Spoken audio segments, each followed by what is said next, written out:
ይህንን ተጫዋች ተመለከታችሁት? በጣም ድንቅ በተሰጡ የተሞላ ኮከብ ነው። ከምርጦቹ አናት መቀመጥ ይችላል። ነገር ግን ገና ህልም ብቻ ነው። የተቃናውን መንገድ የሚያሳየው ከሌለ የሚጠበቅበት ቦታ ላይ አይደርስም። 2011 ገና 17 ዓመቱ እያለ ሰር አሌክስ ፈርጉሰን ለፈረንሳዩ ራዲዮ ጣቢያ RMC ስለሱ የተናገሩት ነገር ነበር። ወደ እግር ኳስ ሜዳ ከተትረፈረፈ ተሰጥኦ ጋር ብቅ ብለው የሚገባቸውን ሳያደርጉ በተለያየ ምክንያት ከእድሜያቸው ቀድመው ከከሸፉ ኮከቦች መካከል አንዱ እሱ ነው። በጣም በቅርብ የጸጸት የሚመስል አስተያየቱን ሰጠ። አንዳንዴ ምንም ገንዘብ ባይኖረኝ፣ ምንም እግር ኳስ ጨዋታን ባልጫወት ብዬ እመኛለሁ።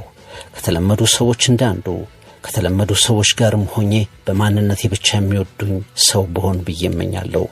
ለዝናዬ ለገንዘቤ ብቻ ለውቅናዬ ሳይሆን በቀጥታ በማንነቴ ቢያከብሩኝ ብዬ አልማለሁ።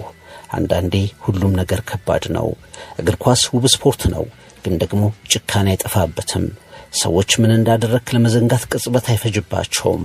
የሰራ ቀን ከፍታቸው ላይ ነህ። መስራት ስታቆም ግን ማንንም ያደርጉሃል።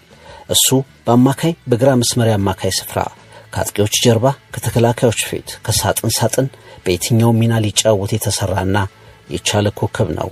ተክለሰውነት፣ ክህሎት፣ ፈጠራ በጋራ የተቸሩት የሚያዝናና ፈጣሪነት፣ የሚያስፈልግ ሰራተኝነት ያልተለየው ግን ደግሞ የህይወት መስመሩን የመራበት እግር ኳስን የተንከባከበበት መንገድ ያንገዳገደው የቅርብ ቤተሰብ ሴራ አሉባልታ በመጥፎ አቅጣጫ ርዕስ ያደረጉት ትጋት አለማሳየት በመጨረሻ ማበረታች መድኃኒት መውሰድ የእግር ኳስ ህይወቱን ወደ መጨረሻው ዝቅታ እንዲያደርስ ምክንያት የሆኑት የኳስ ሰው ነው።